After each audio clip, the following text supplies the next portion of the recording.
they'll be able to see much of the paper. It's just white screen. Okay, so the problem they want to address is because of the shared hardware. There should not be any attack from one domain to another domain, right? And they expect that the hypervisor or the operating system is very efficient in the sense that it follows all the well-laid security protocols, right? And it does not allow any explicit communication. So that is what the setup is, and it also assumes that the adversary does not have physical access to the hardware. So he's also in some remote location, and all he has is his okay.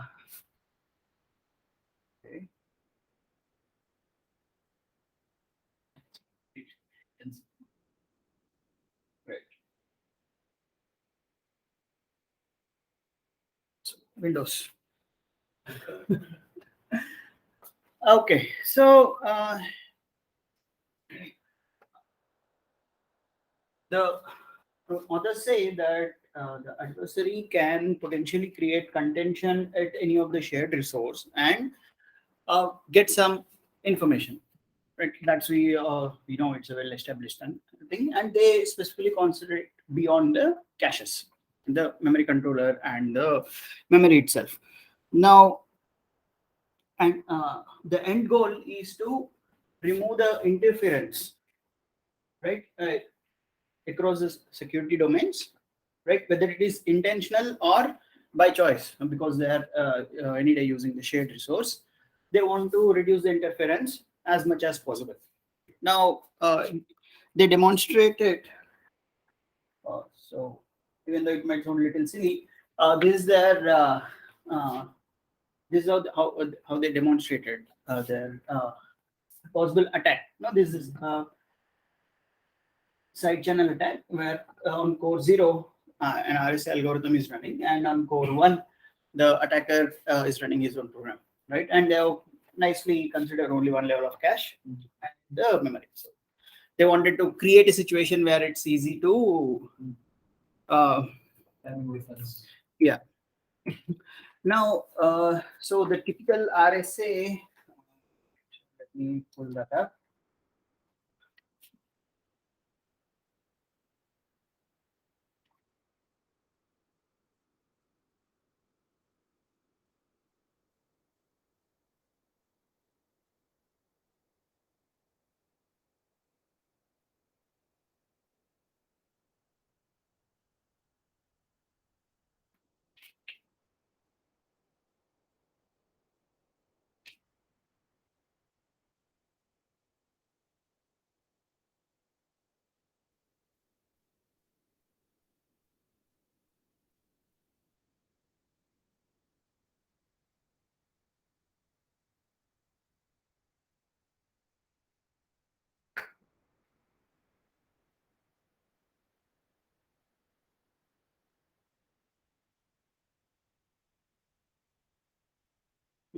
I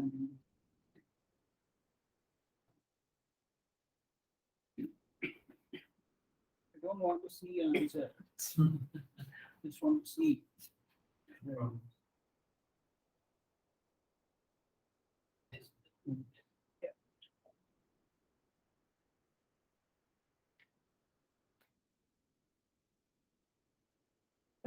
Yeah, security paper is it? Electromagnetic emanations from side channel attacks on IoT. Oh. So the RSA algorithms use the square and multiply function a lot, and so the key here is if the secret key is E, right? It's each individual bit is seen whether it is 0 or 1, and if it is 1, then some extra operations are being done. Okay, and to establish their attack, what they said was the RSA algorithm addresses are generated so that whenever the key is 1, a new request comes to the memory. Means they have created such that all the requests are misses at L1 and eventually come to the memory. Now the thing is very easy, right?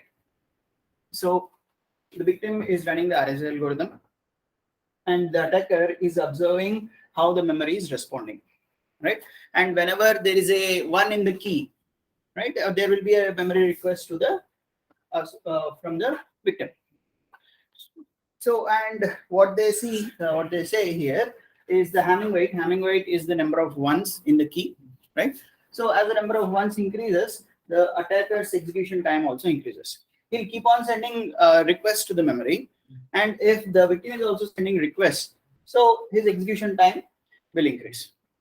So these are, they have actually demonstrated that a potential attack can be happening, right? Very naive, yeah. So welcome to 2014. Anyways, so this was the side channel part, and the covert channel, what they said is instead of RSA and attacker, we have adversary 0 and adversary 1.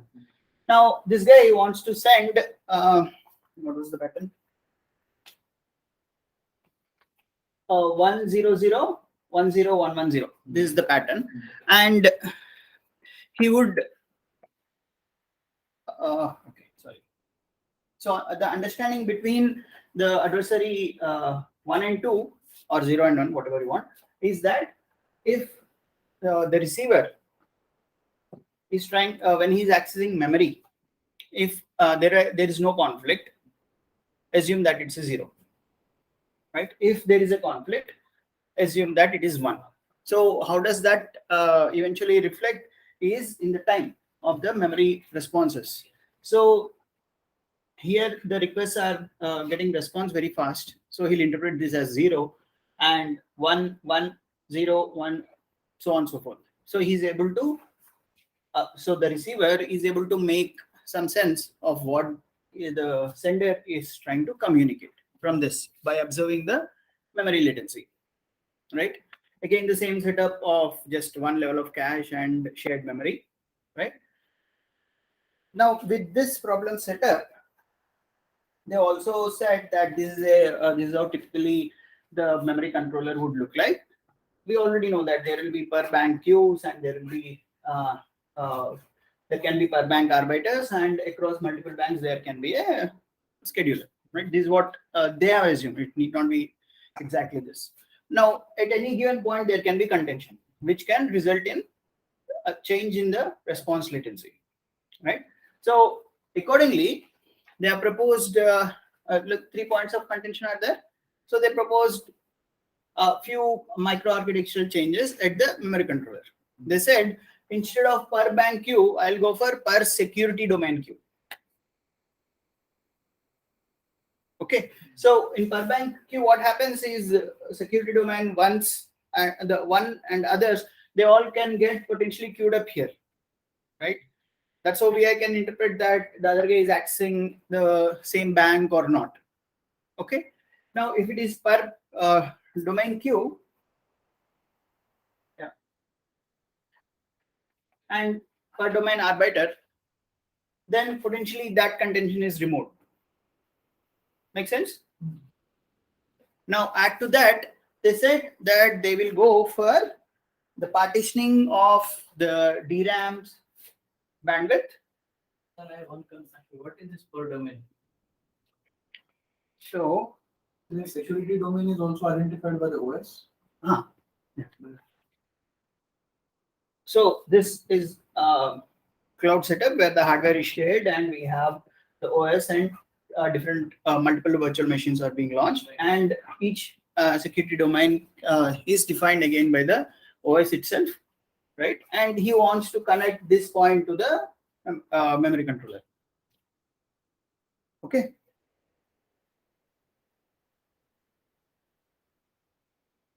So yeah, they were explaining how potentially each of these, bank arbitration can introduce some, interference. When we are running alone, we were discussing last time how they can potentially even, get the latency also, right? So now they have done what we can call time division multiplexing, basically. So the entire memory will be available for one security domain for one epoch, we can say, and then for another epoch, the other security domain will take over. Now, obviously, it will take a serious hit on the performance. I will show how they have shown how it might not be so bad. Also, we'll see that. Yeah. Now, this is solving all the three problems. Basically, I'm maintaining a queue per security domain, and I'm allotting dedicated time to it. But at the point of changing the security domains at the end of the epoch, right? If let's say bank 7 was being used by this fellow, then if this guy is trying to access the same bank, it might potentially lead to a miss, and he can interpret that yes, bank 7 was being used by the other guy. So to avoid that, they have put an additional overhead of dead time. Yeah, this one.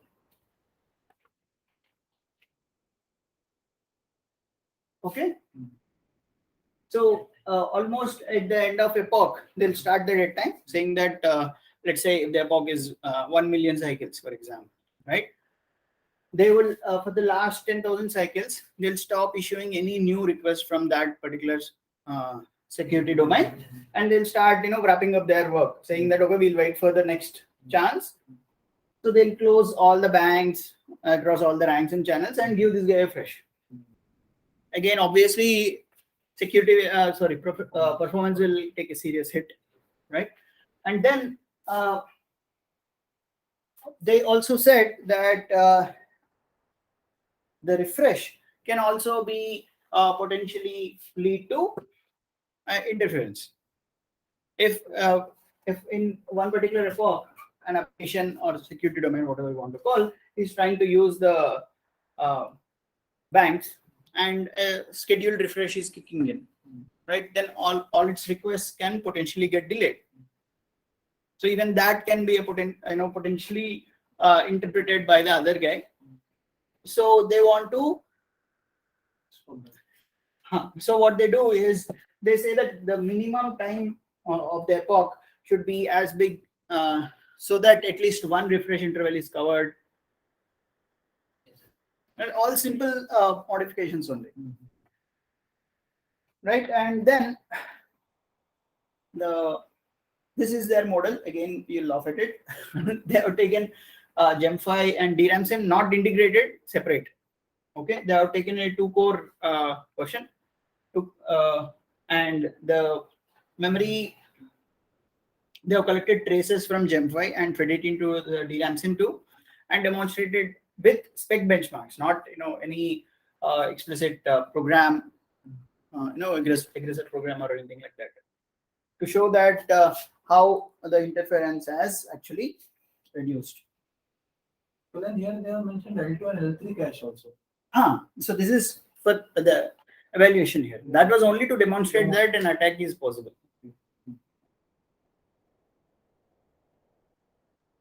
So, But like, have they considered prefetchers and all? No, I don't think so. Looking at their effort. So I felt bad that I spent so much time on this paper to later realize that it was very obvious.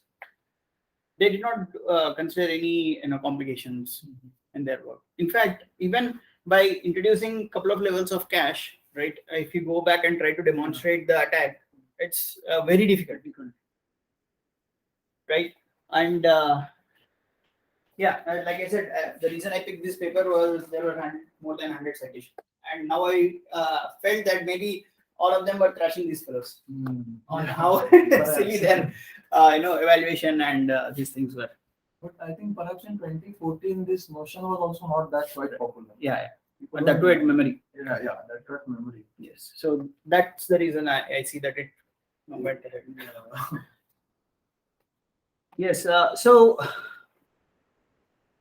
Yeah, after all this, the reason I picked this paper was don't hold back yourself, even if it sounds, it feels like the idea is very simple or silly or something like that. If it's not there, don't hesitate, jump in and work on it.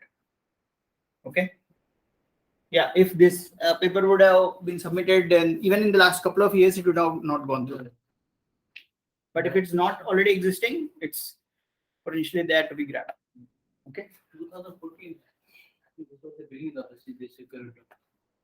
Yeah, that's right. Might be the reason Yeah. we got it. So, yeah, if the memory, what we saw in the last class and this class are that because of the contention of various hardware resources, right, from the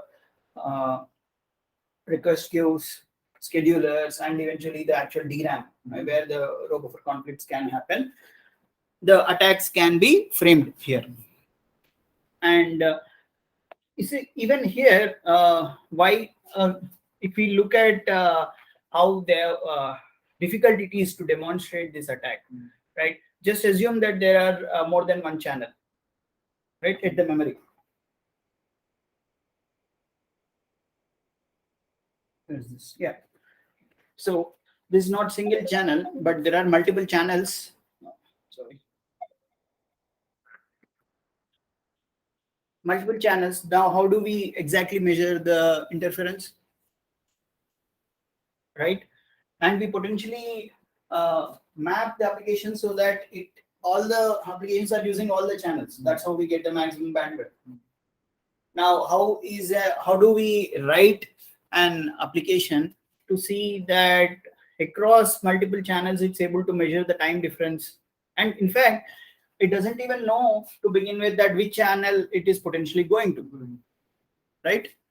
So in that context, a better paper would have been, for me, I'm telling this to myself, there was a paper which was giving hints on how the address mapping at memory can be revealed. So that would have been a better paper for me. Probably that's what I will discuss in the next class, right? But yeah, so there are a lot of uncertainty that we can bring in here, right?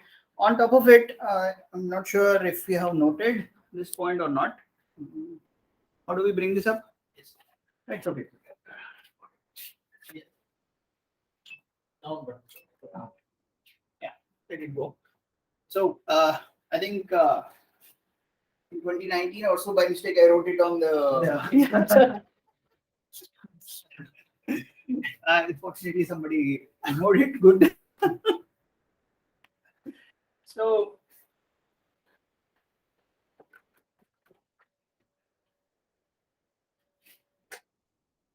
this is your TREFI. Okay, refresh interval. And in each refresh interval, by definition, we need to issue one refresh command, right? And it would spend TRFC time, and after that, another refresh interval would start, so on and so forth, right? In the same JDEC standard that is given, it is said that we can potentially give 7 more refresh commands back to back and wait for 7 refresh intervals without issuing any refresh. So it's called pulling in the refreshes. So what is the thing which we cannot compromise is in a interval of 64 milliseconds, all the rows should be refreshed, right? And typically with 8K refreshes, that is a standard procedure it's followed, means 8K refresh commands will be sent in 64 milliseconds. So this TREFI would come to 7.8 microseconds. Okay.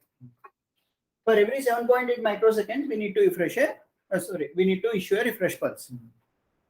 So one potential scheduling optimization which is legal is within 7.8 microseconds, we can issue 8 refresh commands, right? And then for the next 8 TREFI intervals, we can forget about refresh. Okay, earlier this was used to follow the memory access patterns of applications. There can be potential windows where if I'm just plotting the number of accesses, right? There can be windows where the accesses from the application are high, then low, high, low, something like this, or it can potentially be high all the time, then we can't do much. But how can we exploit this refresh scheduling is during the time the application is having high memory accesses, we'll pause these, we'll just hold on to 8 refresh pulses. Means for 8 TREFI intervals, the memory is completely available to the application. And whenever we see a drop in the memory request, right, that's when we'll issue back-to-back refreshes. So if we are doing the 8 refreshes before, it's called pulling in, or if we are waiting for 8 intervals and then issuing back-to-back refreshes, right? That's, I think it's delayed refresh. Now bringing this with security. Yeah. Sir, but why do we need to do refreshing for that period of time? Because if it is being brought into the row buffer, that particular row, then it is the same as being refreshed. Yeah. And for till that period of time, that row will be won't need any refresh. Then why do we need to refresh it? Those whatever period. In fact, you need not refresh that for 64 milliseconds. Yeah. But let's do some number this thing, right? Okay. Let's go here.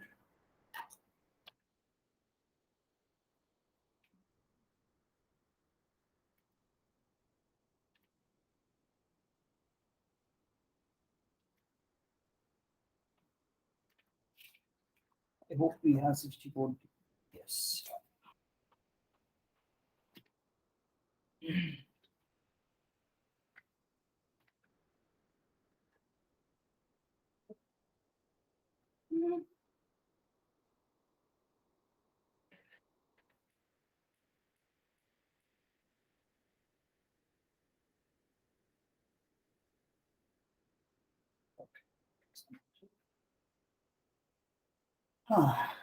So this is okay, SDRAM only. That's good.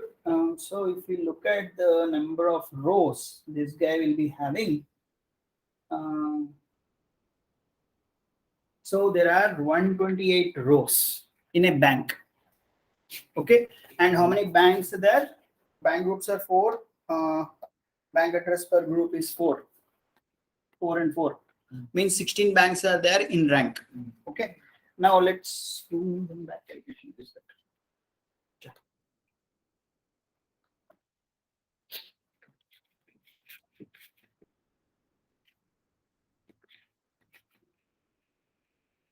So we have 128 times 1024 rows per bank, and we have 16 such banks in a rank. And let's say we have a 2 rank or 4 rank DIM. Let's say 2 rank for simplicity. 2 ranks. Then let's say we have a couple of DIMs in a channel. And I will restrict to channel only because each channel has dedicated memory controller. Okay. Now let's say it has 2 DIMs. Now I'll connect it to the point you are saying. You said that in some bank, some row was accessed in a given 64 millisecond window, right? Now sitting at the memory controller, how many such rows can I keep track of? You see the space that I need to keep track? Yeah, of course. Now immediately the question comes is there are many papers which talk about it, but none of them are practical to implement at this moment because of this reason. Make sense? So it's not that we have few banks and hardly like 512 or 1024 rows are there, and 64 GB is quite small for a server kind of setup, right? That is the reason tracking per row usage is very, very difficult at the memory controller. Yes, sir, I do understand that. But why back-to-back refresh is being done? It's not to the same row. So let's try to understand how the refresh is actually happening. Okay, in a one particular bank only. Let's forget about everything else. So in each bank, all these 128K rows should be refreshed in a 64 millisecond window. and I'm saying that I'm sending 8K refresh pulses. Okay. Now divided by 8 times 1024. What is this? 16? 16. Right? No, for one refresh command from the MC, right? This bank will refresh 16 rows. Right? Now in a window of 64 milliseconds, 8 in a chunk of 16 rows will get refreshed. Make sense? Now when we are saying that we are going to do 8, we are going to send 8 back-to-back refreshes, it is like 16 after 16 different rows will get refreshed. But we still need to make sure that 8K pulses are going. Otherwise, there will be at least one set of rows which are not refreshed. That is violating the rule. Yeah. Now coming back to the point I was trying to say, earlier we saw this refresh scheduling of pulling in the number of refreshes, 8 refreshes, and sending them beforehand, or waiting on for 8 refresh windows and then issuing 8 refresh pulses back to back. It was trying to tailor to the application needs. Got that? Yes, no? Yeah. I see some question mark. Go on. Okay, so I'll draw. So let's say this is our 64 millisecond window.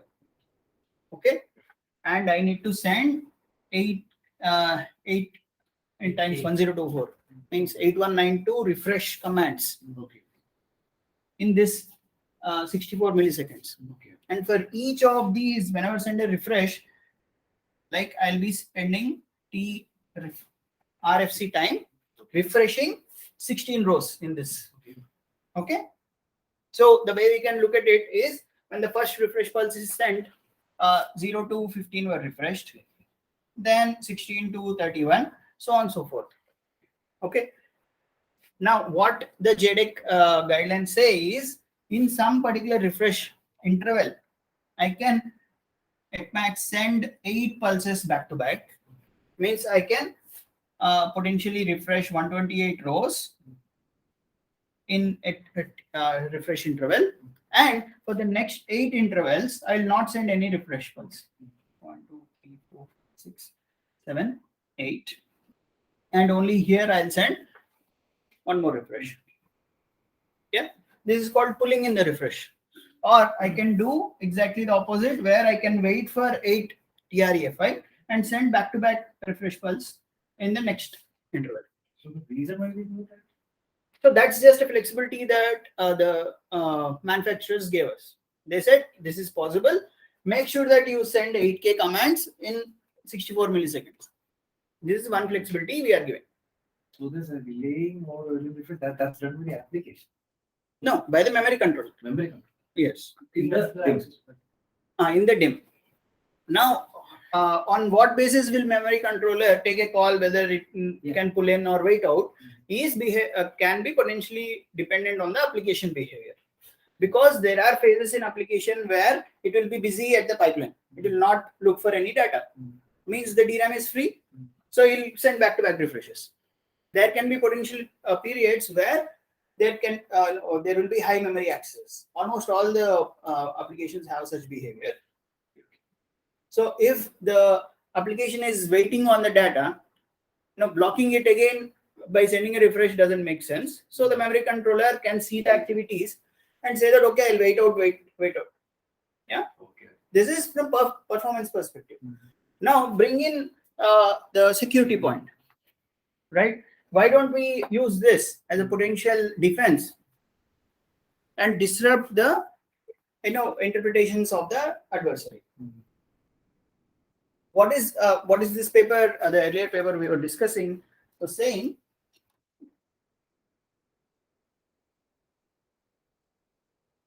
So the attackers, based on the attacker's execution time, it is trying to interpret how many ones were there in his decoding algorithm, RSA algorithm, right?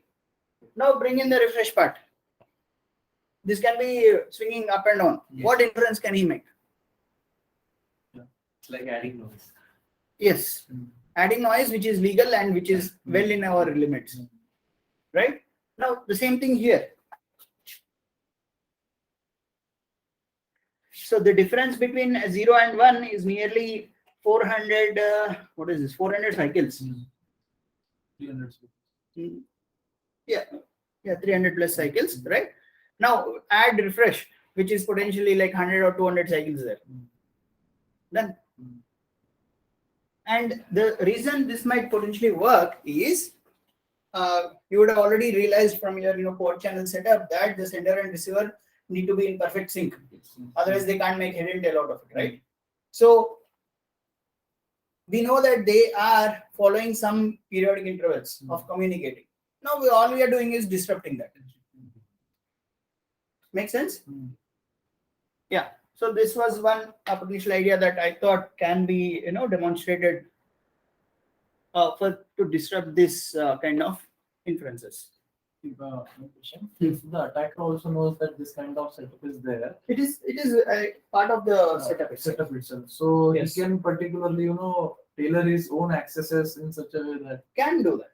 But still, it's a good noise adding.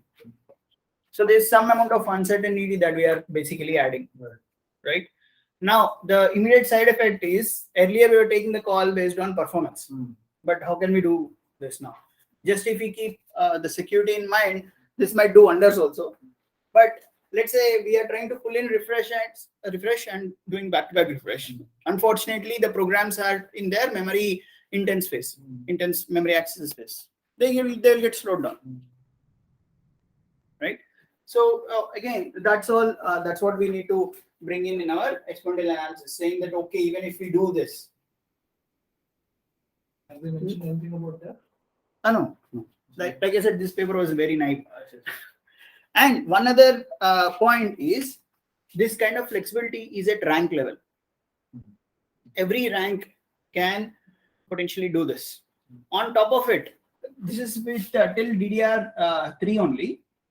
In DDR4, the standard gives much more flexibility. Means we can go and refresh individual banks also. DDR4 and DDR5, not 4. 4 here 5. Okay. In DDR4, one change was brought in, which was fine granularity refresh. So here we were talking that TREFI is fixed, 7.8 milliseconds, right? Where is it? Microsecond. Yeah, 7.8 microseconds. That is fixed. Now DDR4 gave us a flexibility that we can make it half or 1/4 and issue a mini refresh pulse. See, meaning that instead of issuing one refresh pulse in one window, if I go for FGR 2x, I will split this TREFI into 2, and for every 3.9 microseconds, I will issue a refresh pulse. What it will do is it will go and refresh 8 rows. Okay, like that they have given FGR 4x also. Means the TREFI is divided into 4 and will issue 1 refresh pulse there, and it will go and refresh 4 rows. Is there any impact on the performance? So this FGR was not effectively giving any benefit. Right, that was one huge discussion when they were moving to DDR5. I think they scrapped it in DDR5. But as an academic point, from academia point of view, we can still say that this is a potential noise that we can bring. Okay. Now, I wanted to tell one more thing. In DDR5, we have this per bank refresh. So earlier, till DDR4, whenever we give a refresh pulse, right, in all the banks, like let it be in 8 banks, 16 banks and 2 ranks, for example, right? So whenever we give a refresh pulse to one rank, it will go to each of the 16 banks and go and refresh 16 rows. Means together 256 rows in a rank are getting refreshed, right? Now in DDR5, they have brought in per bank refresh, meaning we can go and individually refresh some rows in some bank. That is added advantage for us, right? So it can be a potential idea to mix up all these things and say that the existing refresh mechanisms can disrupt the covert channel or side channel interference. Sir, but is it feasible, like if we are doing it per row, means per Bank. per bank, we can change what we want to refresh. Means like earlier what we were doing was in every bank, like first 16 was being refreshed and next 16 was being refreshed, like that. But now in first bank it will be first 16, but in other bank it will be It can potentially be some other block of rows. some, Yes. yeah. So but like you At the end of 64 milliseconds, all the banks should, we should make sure that in all the bank, all the rows are refreshed. but there are a lot of rows, so maintaining that what No. like we So discussed right now.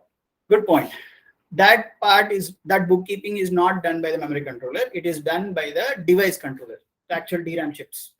That will be doing it within the DIMM. It's not the headache of memory controller. This thing is there in DR5. Yes, DDR5. Okay. So in fact, there is a refresh controller in each of the DRAM chips that will keep track of these rows. It's not that let's say in 164 millisecond time, any window you take, we have issued some 100 refresh. Who is keeping track that 100 refreshes were gone? It is the DIMM itself. Okay. Yeah. So this now these 8K refresh pulses earlier were looked at that each rank should receive. Now you can assume that each bank should receive 8K pulses and do its own refresh. So this was earlier there in the LPDDR standards, but now they brought it into the commercial DDR also. Okay. Well, let's say I'm using FGR2X, then the number of refresh pulses will get double, right? Right. Right. 16K, and in each refresh pulse, instead of refreshing 16 rows, we refresh 8. That's how we make sure that the entire 128K are getting refreshed. I think this XGR combined with this thing can be a potential way to stop this. Yes. Well, let's say I have application running. Obviously, it will be in some rows and some banks. Okay. And what kind of module keeps track? Like this application has data in No, this particular application rows? level mapping is never kept track. Never kept track. How is it done then? Let's say if there's a miss in the cache or something for some particular application. I mean, how does it know where to look in the main? Address mapping is there, right? Oh, okay. So just address mapping. Yes. Like just a virtual to physical address mapping. That's Yes, that physical address will be taken help of. Yeah. No, I think what your question was that this 8 chunks of cycle you said, depending upon the application behavior. So I think he's asking that. So everything which will be access to DRAM will be like LLC miss, right? So when we know that there is a memory intensive, like so we have to keep some counters, performance counters, basically. So that one you can maintain at the memory controller, but there we are just keeping count of how many requests have come. Yeah. In fact, at the memory controller, there is no hard and fast rule that you need to communicate the process ID also. Process ID means application identifier. So actually, we don't know. So this particular application, which particular rows and banks are Right. So how can so the attacker is also using virtual addresses. No, if it is a Attackers memory, also no, know this that is this timing channel. Okay, It's just looking at the response time of memory and making some inference. Okay. Yeah. So when we do our defenses like this, Mm. what's the timing got it, is- got it, got it. timing is The changed now. refresh time. Yeah. Because of that. Okay. Because the refresh time will bring will add the delay Yes, noise, yes, right? yes. Yeah. Yes, in fact, these kind of things can be used for row hammer also.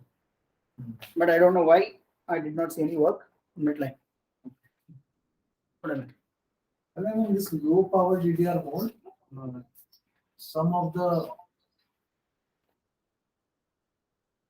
If I what happening?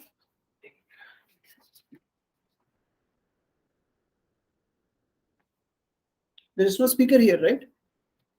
What? How is it coming down? Because of the need. Next time we'll have to adjust your laptop and we'll do it from Where is the mouse? Mouse is dead? there. sometimes in Sometimes it's dead and sometimes. Sure, yeah. Come back here. Okay, I don't want to sign in. Sorry about it. You have to log it from there. I just mute it. Mute site. Yeah, sorry. so then when the DDR goes into the low power mode, commercial DRAMs, Ah, it goes into low power mode, right? So it switches off power getting some kind of thing. yes, all the IO circuitry is off. So can that be exploited by a potential attack, like by because he is having control of his own accesses, right? Yes, yes. Okay, go on. Yeah, so he will potentially give such kind of accesses that some of the DRAM is in the low power mode, and then the Go on. yeah, but then he has to decode that reverse engineering of address mapping has to be done, right?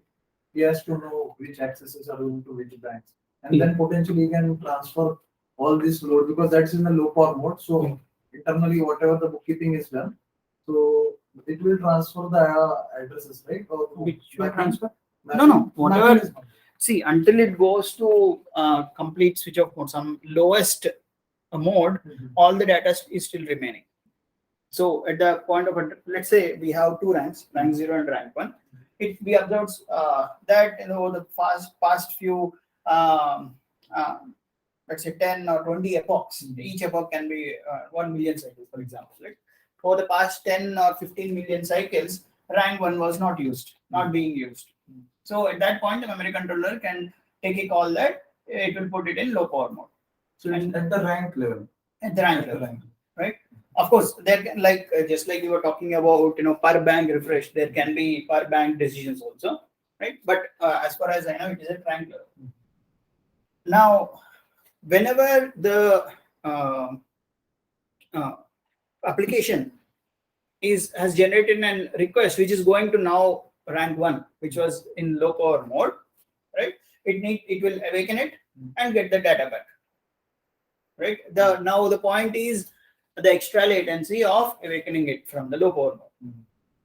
But the decision to put it in low power mode is not done, in a aggressive manner, because the response time, if it is in low power mode, is too high. So we are extremely careful not to put the DRAM in low power.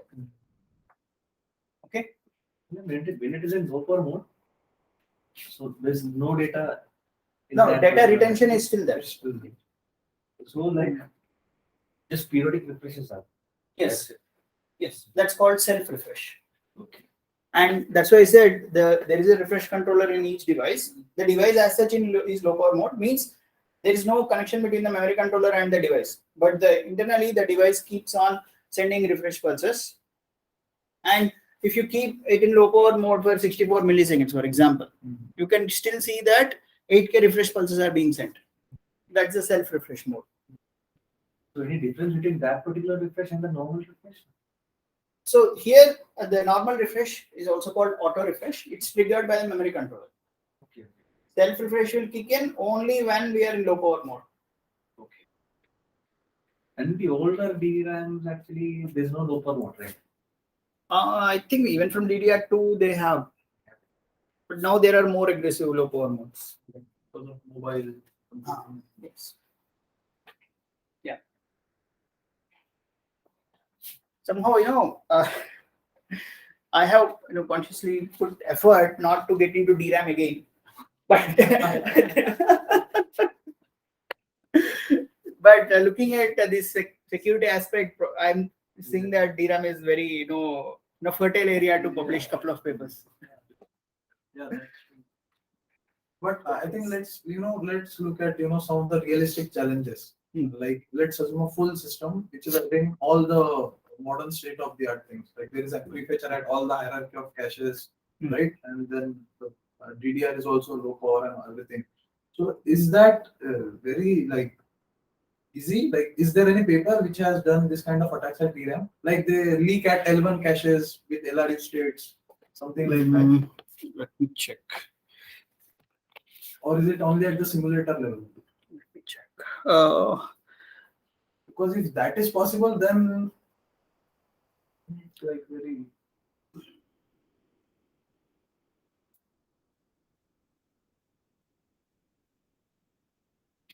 I hope this will not throw me out.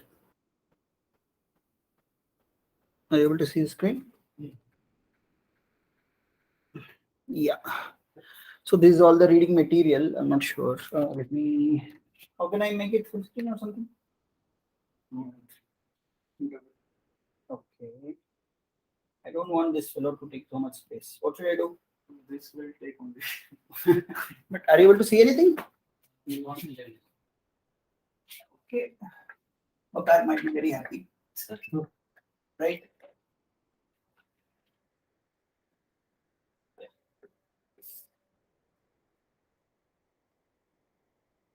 So this was all the reading material I have collected for this. Let's go to the memory and see what's happening.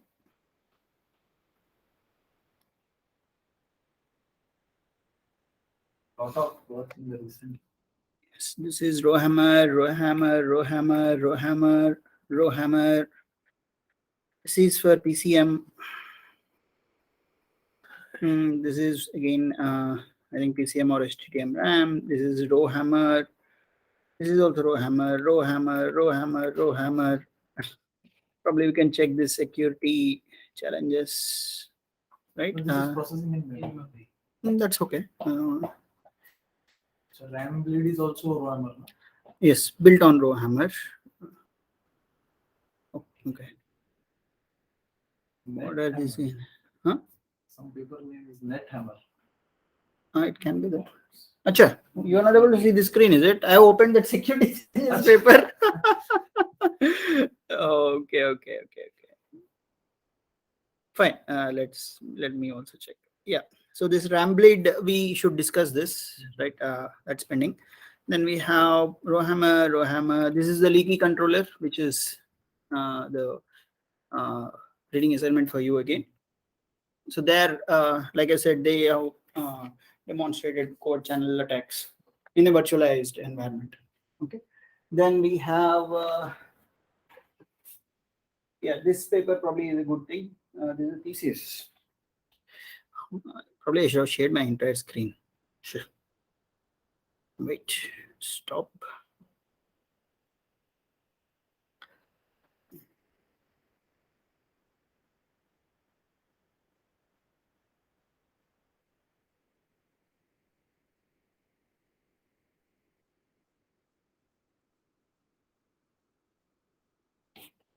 Okay.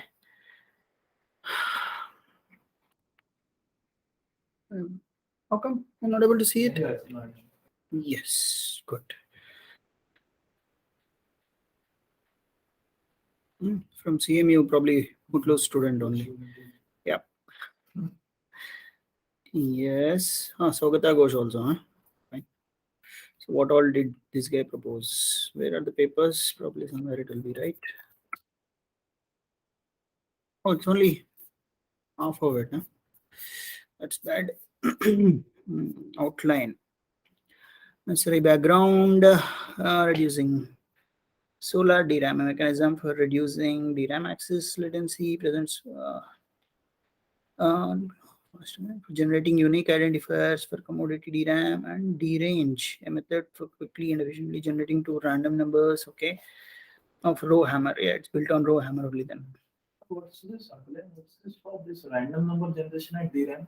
Like what Need to check. what they have used it for. In fact, the very first thing that comes to my mind is just before address mapping, if you want to randomize it, Yeah, I think they can use it. But yeah, we need to check this, just a high level guess. Okay, let's go back. Then this is Rohammer. Yeah, this is the paper I was mentioning about.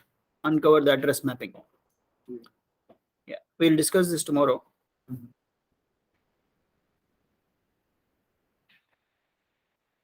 Knowledge assisted tool to uncover DRAM address mapping. This can be very handy. Okay, now this again is Rohammer. This is thermal covered channels. Again, Rohammer. Probably I should remove all the Rohammer and put it in a folder. It's yeah, this is memory based side channel attacks. I think this is at cache level. I'm not sure why I kept it here. Again, this is from CME only, I guess. this is Shared. So this is memory only. No, cache bank conflicts, it says. No, but I think it's like in the Probably GPU, is shared it? cache. Yeah, CPU, cache only. GPU. Yeah, here also it's cache. What about this guy? The countermeasure. Mempoline. Okay, not good. Then there's a throw hammer. Yeah, this is lightweight timing channel protection. Then leveraging DRAM refresh to protect. Yeah, somebody has thought about it. Yeah.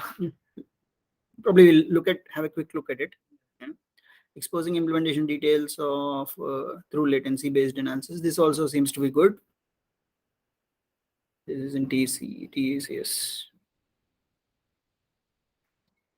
Yeah, but not in 2021 at least, not 2020. Just one paper has come, right? There's the leaky control.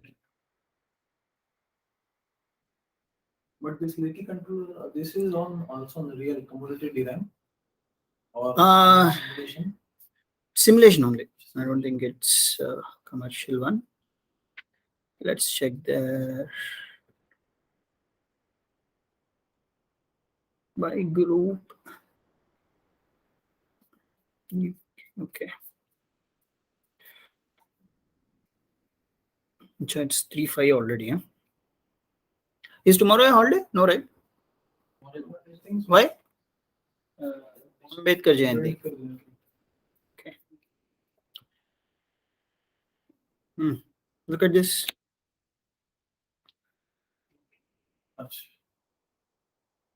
Is used to manage virtual machines. Each VM is operated by Debian on dual core process, allowing us to. Yeah, this seems to be an actual system. Yeah. Yeah. Okay. Then it's interesting. Hmm.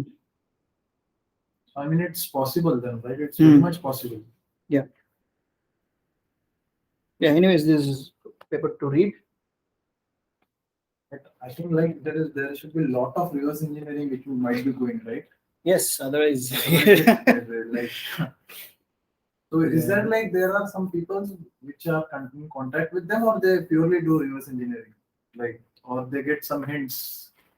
actually, there was a rumor going on that the guy who came up with this Spectre and Meltdown attacks, right? The guys, they wanted to take revenge on these, all the process fabrication companies. So their full-time duty is to break that. So.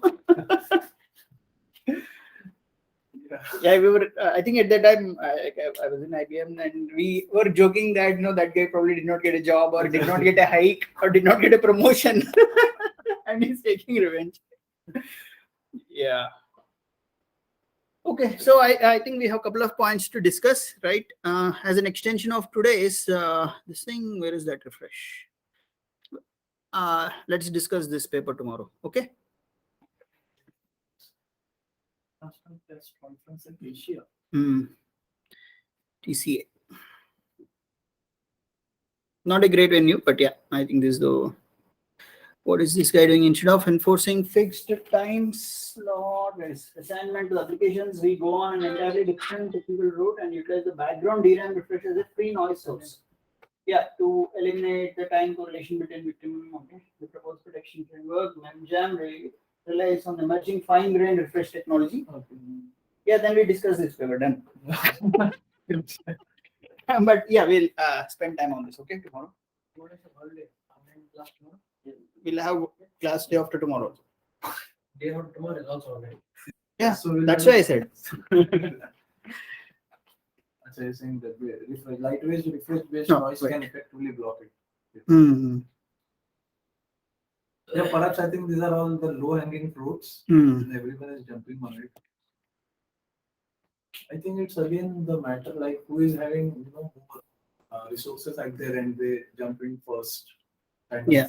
And once the framework is established, then they can. Do multiple things. Yeah. Yes. Yes. Okay. Utilizing fine grained. Yeah, they are talking about FGR only. Okay. Timing interference from refresh. Inference. Sorry, interference. I think this random number generation kind of research is also going in parallel. I think they want to shift the entire system on random mode. Yes, but then one of the biggest challenges is assuring QoS, right? Within that bounds, if they are able to do randomize, that is the best thing. Yeah. But I think the entire state of the art will fail in that case, then, because they are all working on this, trying to leverage some performance by looking at the system, but tuning it with the application behavior and some Yes. sort. So that's like everything is gone then. Then at caches there will only be LRU or And SRI. yeah. So that brings me to an interesting point that in the past couple of generations, the add-on with the Intel process is a true random number generator.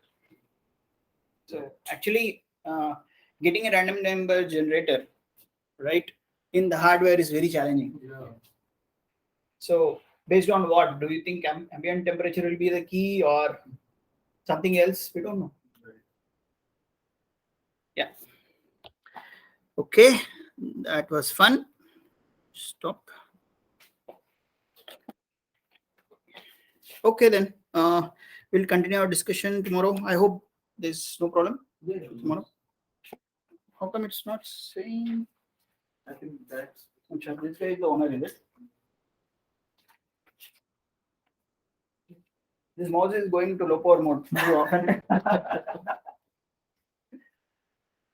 Okay, just leave the call.